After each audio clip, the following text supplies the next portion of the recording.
ศาสตร์ลาวมอบหมายให้เป็นพันธาจากถิ่นบิดรมารดาขึ้นรถเสอาก้าวสู่สายแดนพ่อแม่อาต่างก็มาผูกคอต่อแขนคิดฮอดเจ้าหลายเด้แฟน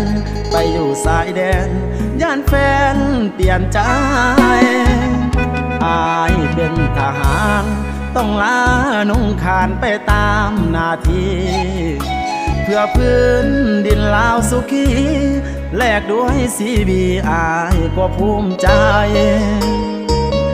น้องจงรอคอยอย่าใจน้อยไปมีหักใหม่จบพันธาอายจะกลับไปสู่ขอสามไว้ตามประเพณี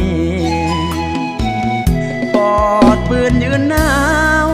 ส่วนน้องกอดผู้บ่าวเคียงกายผู้ข่าวจนน้ำตาไหลเกือบแม่นตายอยู่ในสา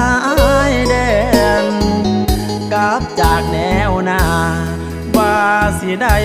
มาพบหน้าแฟนน้องเห็นอายเจ็บเหลือแสนได้ข่าวว่าแฟนไปควงคนอื่นสุดซ้ำกำกืนต้องนอนกอดปืนหนาวสั่นเขาได้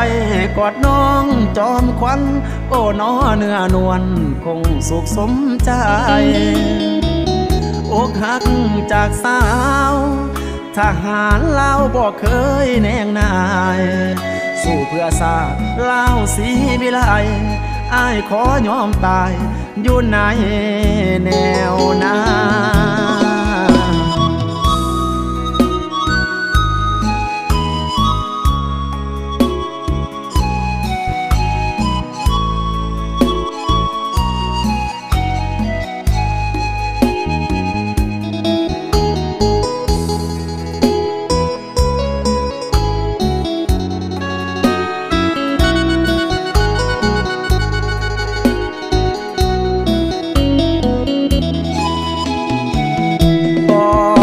ยืนหนาว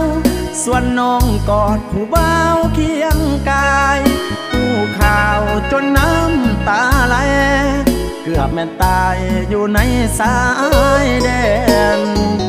กลับจากแนวหน้าว่าสิได้มาพบหน้าแฟนน้องเห็นอายเจ็บเหลือแสน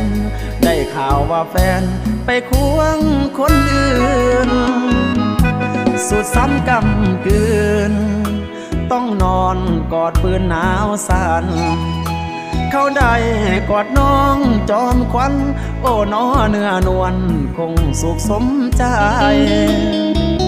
อกหักจากสาวทหารลาวบอกเคยแนงนายสู้เพื่อศาสตร์ลาวศรีวิไลอ้ายขอยอมตายอยู่ในแนวหน้า